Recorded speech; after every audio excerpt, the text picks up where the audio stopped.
অনেক। আজকে চলে আসলাম, একজনের একটি ইন্টারভিউ নিব। আমার ফেসবুক প্রোফাইলে সেটা আপলোড হবে। সেই ব্যক্তিটা আমার বর্তমানে সবচেয়ে ক্লোজ, খুবই কাছের, অনেক ভালো লাগে, প্রচুর এনজয় করি, আড্ডা দিই, হাসি মজা করি। তিনি হলো রাইহান। আজকে আমার সামনে আছে। আজকে ওনাকে আমি কিছু কথা বলবো, ওনার বাস্তব জীবনের বর্তমান পরিস্থিতি নিয়ে কিছু কথা আজকে আমি ওনার কাছ থেকে জানবো। আপনার নামটা কি একটু বলে? মোহাম্মদ রায়হান শেখ। আপনার বর্তমানে দিনকাল কেমন যাইতেছে? আলহামদুলিল্লাহ, অনেক ভালো যাচ্ছে। আমি তো যতদূর জানি আপনি পরিবারের একমাত্র ছেলে, কোনো ভাই বোন নেই, কথাটা কি সত্য? তারপর শুনলাম আপনার আম্মা মারা গেছে 2017 সালে, এটা সত্য? জি। আপনার বর্তমান পরিস্থিতির ভিতরে সবচেয়ে কাকে বেশি ভালোবাসেন এবং মিস করেন? আমার আম্মাকে।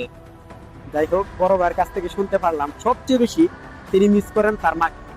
মা হইলো বেঁচে থাকার অপর নাম, কারণ আমরা যারা ছেলেরা আছি, ছেলেরা অলওয়েজ দেখা যায় সব সময় আমরা মাকেই সবচেয়ে বেশি ভালোবাসি। দেখা যায় যত প্রকার বিপদ আপদ হয় আমরা মাকে কাছে পাই, বাবারে আমরা সবসময় কাছে পাই।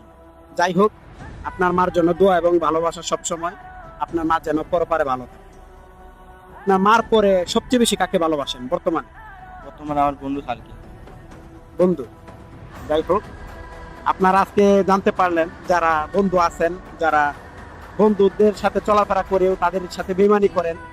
হ্যাঁ, আজকে একজন বড় ভাই তিনি বলতেছে মায়ের পরে বন্ধুকে ভালোবাসে। বন্ধুদের জন্য শুভকামনা। আপনারা যারা বন্ধু বান্ধবের সাথে চলাফেরা করেন সব সময় ভালোভাবে চলাফেরা করবেন, এতটুকুই ছিল। আজকে ভিডিওটা বেশি দীর্ঘায়িত করব না। হ্যাঁ, রাহান ভাইয়ের সাথে কোনো টাইম টেবিল ছিল না, আজকে পাইছি অনেকদিন পরে। চিন্তা করলাম, তো চেষ্টা করতেছিলাম দুইজন একটা ভিডিও করার জন্য। হ্যাঁ, আপনারা ভিডিওটি ভালো লাগলে অবশ্যই শেয়ার করবেন, প্রচুর শেয়ার করবেন। এটাই ছিল কথা। রাহান ভাই কিছু বলেন লাস্টে? লাস্ট আর কি বলবো, এটাই তুমি যা বললে এটাই। ঠিক আছে, রাহান ভাই এটাই বলছি। থ্যাংক ইউ, ধন্যবাদ।